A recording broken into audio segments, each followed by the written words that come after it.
Trump ne se contente pas de demander à l'Égypte et à la Jordanie d'accueillir des réfugiés de Gaza, il l'exige. Ce n'est pas de la diplomatie, ce n'est pas une négociation, c'est un ordre. La Jordanie a dit qu'elle ne prendrait pas de personnes déplacées de Gaza, comme vous l'avez suggéré. Y a-t-il quelque chose que vous puissiez faire pour les y contraindre? Des tarifs douaniers, par exemple? Ils le feront. Ils vont le faire, d'accord? Nous faisons beaucoup pour eux et ils vont le faire. Alors pourquoi insiste-t-il autant? S'agit-il vraiment d'aide humanitaire ou y a-t-il autre chose en jeu? Écoutons directement Trump. Je ne sais pas comment il pourrait vouloir rester. C'est un site de démolition, un pur site de démolition. Si nous pouvions trouver le bon terrain ou plusieurs terrains et leur construire de très beaux endroits avec beaucoup d'argent dans la région, je pense que ce serait bien mieux que de retourner à Gaza, qui a connu des décennies et des décennies de morts. Mais pourquoi les États-Unis, situés à des milliers de kilomètres, sont-ils si déterminés à pousser les Palestiniens vers les pays voisins? Et pourquoi ces pays refusent-ils? Commençons par l'Égypte. Elle partage une frontière avec Gaza. C'est une nation à majorité musulmane. Elle s'est longtemps positionnée comme un leader dans le monde arabe. Logiquement, elle devrait être la première à aider, mais au lieu de cela, l'Égypte a fait le contraire. Elle a renforcé la frontière de Rafah, resserré la sécurité et même autorisé la force létale contre tout Palestinien essayant de traverser illégalement, hommes, femmes et enfants. Et ce n'est pas nouveau, l'Égypte a maintenu Gaza sous blocus pendant des années, même pendant les guerres passées, lorsque les frappes aériennes israéliennes ont réduit des quartiers entiers en ruine, la frontière est restée fermée. Pas d'asile, pas d'abri, pas de passage sûr. Puis il y a la Jordanie. Contrairement à l'Égypte, elle ne partage même pas de frontière avec Gaza. Pourtant, Trump la met aussi sous pression. Pourquoi? Parce que la Jordanie a déjà une population palestinienne massive, près de la moitié du pays. La dernière fois que la Jordanie a accueilli une grande vague de réfugiés palestiniens, cela a presque déchiré le pays. Maintenant, alors que les tensions montent et que les nations sont forcées de prendre des décisions aux conséquences considérables, êtes-vous prêt à prendre le contrôle de votre propre avenir?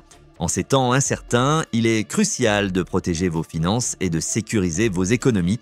Je vous encourage à cliquer sur le lien dans la description pour télécharger un guide gratuit sur l'investissement. Cette ressource vous aidera à évaluer votre situation financière, à poser les bonnes questions et à prendre les mesures nécessaires pour protéger votre patrimoine. N'attendez pas, cliquez sur la carte en haut à droite ou sur le lien ci-dessous pour commencer dès aujourd'hui. Habituellement, en temps de guerre, les civils fuient et les pays voisins interviennent. Lorsque l'Ukraine a été envahie, la Pologne et d'autres nations européennes ont ouvert leurs portes du jour au lendemain. Lorsque la Syrie s'est effondrée dans la guerre, des millions ont trouvé refuge en Turquie, en Jordanie et au Liban. Mais les Palestiniens, personne ne se manifeste, ni l'Égypte, ni la Jordanie, ni l'Arabie saoudite, ni les Émirats arabes unis.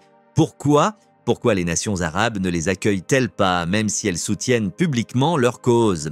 Dans cette vidéo, nous plongeons profondément dans la crise des réfugiés palestiniens, ses origines, le soutien changeant des nations arabes et pourquoi tout s'est effondré. Ce n'est pas juste un autre récit, c'est l'histoire telle que racontée par les nations qui ont autrefois soutenu la Palestine. Tout a commencé en 1948, une année que les Palestiniens se souviennent comme la Nakba, la catastrophe. Des centaines de milliers ont perdu leur maison, leurs terres et leur avenir. Pour comprendre comment cela a dégénéré, nous devons remonter à la fin des années 1940, lorsque les tensions au Moyen-Orient étaient déjà à ébullition. Après la Seconde Guerre mondiale, l'immigration juive en Palestine a augmenté, poussée par les horreurs de l'Holocauste. L'ONU a proposé un plan pour créer 2 États, un juif, un arabe. Mais pour les Palestiniens, c'était une trahison. Ils l'ont vu comme une appropriation coloniale des terres avec des colons juifs européens, prenant ce qu'ils croyaient être le leur. Le monde arabe a rejeté le plan.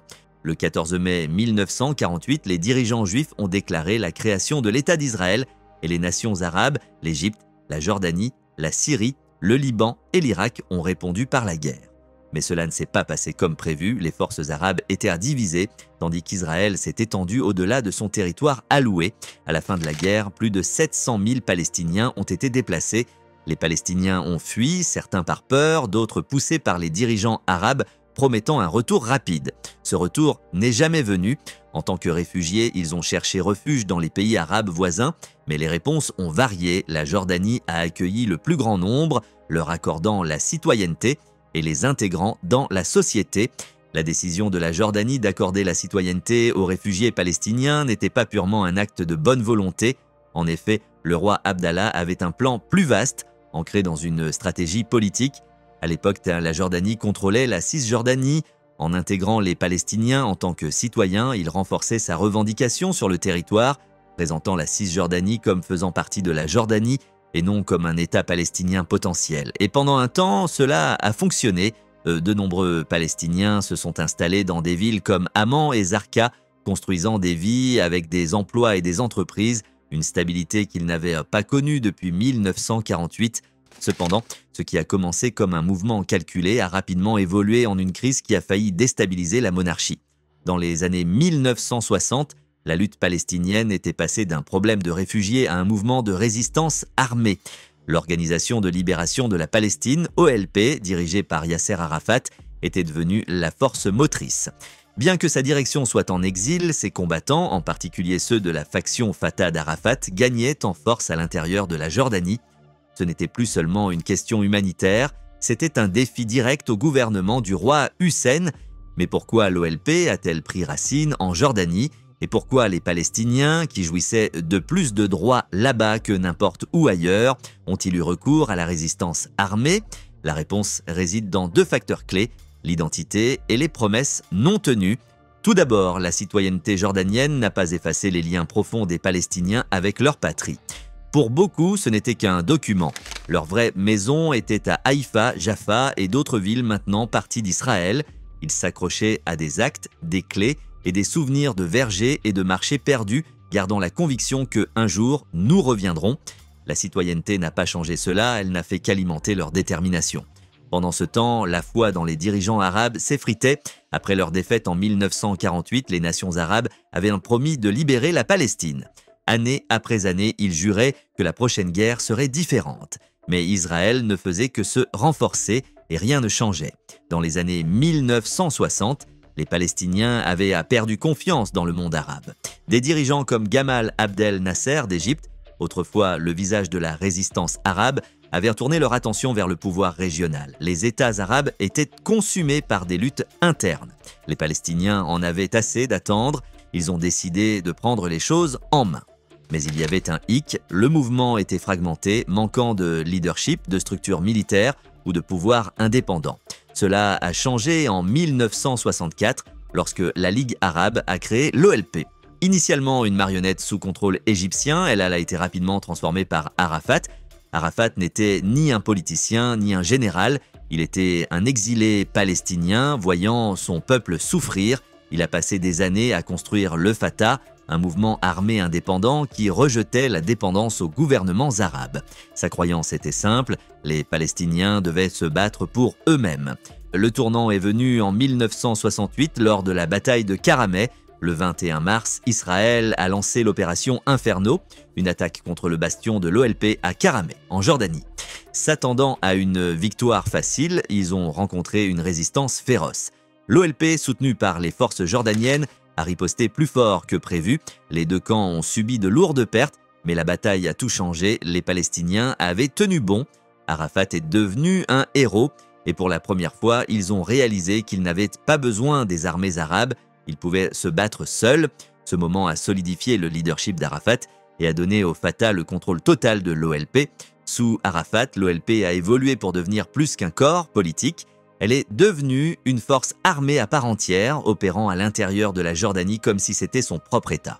À la fin des années 1960, l'OLP avait des combattants aguerris, des stocks d'armes, des camps de guérilla et même sa propre force de police dans les zones à majorité palestinienne. Il ne s'agissait plus seulement de combattre Israël. L'OLP était devenu un défi direct au règne du roi Hussein. Et c'est là que tout a atteint son paroxysme. La Jordanie et l'OLP ne pouvaient plus coexister. Le résultat a été Septembre noir, une guerre à grande échelle qui couvait depuis des années. Le point de basculement est survenu le 6 septembre 1970, lorsque le Front populaire de libération de la Palestine, FPLP, une faction radicale au sein de l'OLP, a détourné 4 avions au-dessus de l'Europe. Les avions, remplis de passagers occidentaux, ont été détournés vers Dawson's Field, une piste d'atterrissage jordanienne isolée. Des centaines d'otages ont été pris et le FPLP a exigé la libération de prisonniers palestiniens. Pour le roi Hussein, c'était la goutte d'eau. Les détournements se produisaient sur le sol jordanien, transformant son pays en terreau pour le terrorisme. Le 12 septembre, le FPLP a intensifié en faisant exploser 3 des avions détournés, envoyant un message clair. La Jordanie avait perdu le contrôle. Le roi Hussein a déclaré la loi martiale le lendemain et a commencé à se préparer à la guerre. Le 16 septembre, l'armée jordanienne a lancé une attaque massive contre l'OLP, envoyant des chars dans les camps de réfugiés palestiniens et bombardant leurs bases. L'OLP, habitué aux tactiques de guérilla, ne faisait pas le poids face à l'armée nationale jordanienne. Les combats étaient intenses, surtout à Amman, et des milliers de Palestiniens sont morts. Mais ensuite, le 19 septembre, la Syrie a envahi la Jordanie avec près de 200 chars, espérant profiter du chaos. Cependant, la Jordanie avait un allié secret. Israël, malgré étant des adversaires, voyait un intérêt mutuel à empêcher l'OLP de prendre le pouvoir. Ils ont averti la Syrie que si elle ne se retirait pas, Israël interviendrait. Réalisant le danger de faire face à Israël, la Syrie s'est retirée, permettant à la Jordanie d'écraser l'OLP. À la fin de septembre, l'OLP avait été vaincue. Comme nous l'avons vu, même les forces les plus puissantes peuvent être ébranlées par des événements inattendus.